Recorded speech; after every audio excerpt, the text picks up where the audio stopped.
प्रादेशिक समाचार एकांश भोपाल से प्रस्तुत है दमोह जिले की चिट्ठी।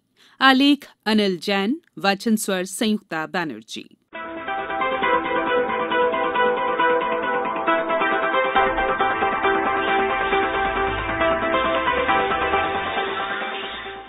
दमोह जिले में कोविड-19 महामारी से बचाव के लिए स्वास्थ्य कार्यकर्ताओं का टीकाकरण जारी है। अभियान के तहत 16 जनवरी से पिछले सप्ताह तक 3,913 टीके लगाए जा चुके हैं। वैक्सीनेशन का दूसरा चरण भी सोमवार से शुरू हुआ। इस चरण में रेवेन्यू और पुलिस विभाग के अधिकारियों और कर्मचारियों को टीका लगाया जा रहा है। इस चरण में जिले में 3,605 लोगों को टीके लगाए जाएंगे। जिले में प्रतिदिन कोरोना मरीजों की संख्या कम होती जा रही है और लोगों के मनोमस्तिष्क से कोरोना के प्रति जो भय और डर था वो भी लगभग खत्म ही हो गया है। आम जनजीवन सामान्य दिखाई देने लगा है। बस परिवहन, रेल परिचालन सहित स्कूल, कॉलेज, सिनेमा हॉल सहित सार्वजनिक सेवाएं बहाल हो चुकी हैं।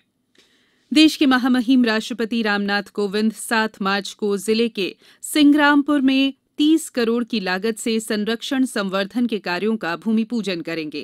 गौरतलब है कि सिंग्रामपुर वीरांगना रानी दुर्गावती की पहली राजधानी थी। श्री कोविंद यहां उत्थान कार्यक्रम में हिस्सा लेंगे। इसके साथ ही दमोह स्थित बेलाताल में 10 करोड़ के विकास कार्य का भूमि पूजन करेंगे।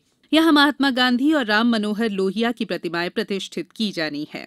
ये जानकारी पिछले दिनों केंद्रीय पर्यटन राज्य मंत्री और दमोह सांसद प्रहलाद पटेल ने रेलवे स्टेशन परिसर में 100 फीट ऊंचे राष्ट्रीय ध्वज के ध्वजारोहण और उद्घाटन समारोह में दी। ये ध्वज पश्चिम मध्य रेलवे द्वारा तैयार किया गया है। केंद्रीय पर्यटन राज्य मंत्री प्रहलाद पटेल ने पथरिया में केंद्रीय विद्यालय खोलने के लिए केंद्रीय शिक्षा मंत्री को एक पत्र भी भेजा है। मध्य प्रदेश वेयरहाउसिंग और लॉजिस्टिक कॉर्पोरेशन में नवनियुक्त अध्यक्ष राहुल सिंह ने पिछले दिनों ग्राम खजरी में मेले और ग्राम पटना खुर्द और दिगी दादपुर में आयोजित हो रहे क्रिकेट टूर्नामेंट में हिस्सा लिया। वहीं ग्राम ग्वारी में गौशाला का भूमि पूजन किया।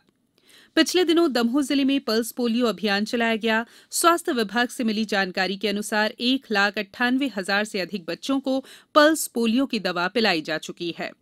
पिछले दिनों राष्ट्रीय शहरी स्वास्थ्य मिशन के अंतर्गत दमोह जिले में 3 संजीवनी क्लिनिकों का शुभारंभ किया गया। दमोह में आगामी उपचुनाव को देखते हुए जिला प्रशासन द्वारा तैयारियां शुरू कर दी गई हैं। जिला स्तरीय स्टैंडिंग और मीडिया प्रमाणन और मॉनिटरिंग कमेटी सहित चुनाव की तैयारियों को लेकर अन्य कमेटियों का गठन किया जा चुका है। अभी शुद्ध मतदाता सूची बनाने का काम चल रहा है। इसके अतिरिक्त बीएलओ और सुपरवाइजर द्वारा डोर टू डोर जाकर मतदाता सूची और मतदाताओं का सत्यापन किया जा रहा है। चना, मसूर, सरसों सहित रबी की उपज के उपार्जन के लिए जिले में 68 पंजीयन केंद्र बनाए गए हैं।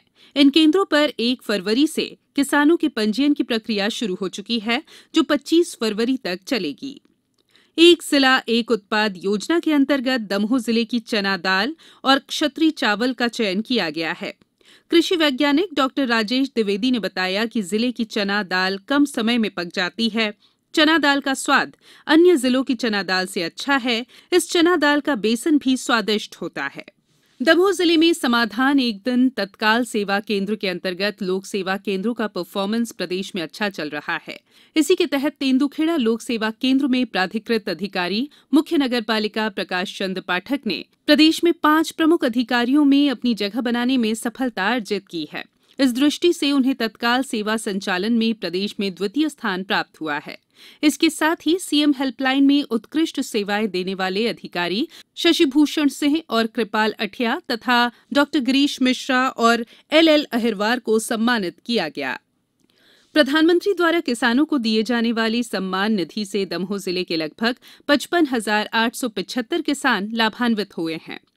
जिले में प्रधानमंत्री जल जीवन मिशन के अंतर्गत गांव में घर घर टोटी लगाकर पानी देने का काम तेजी से चल रहा है।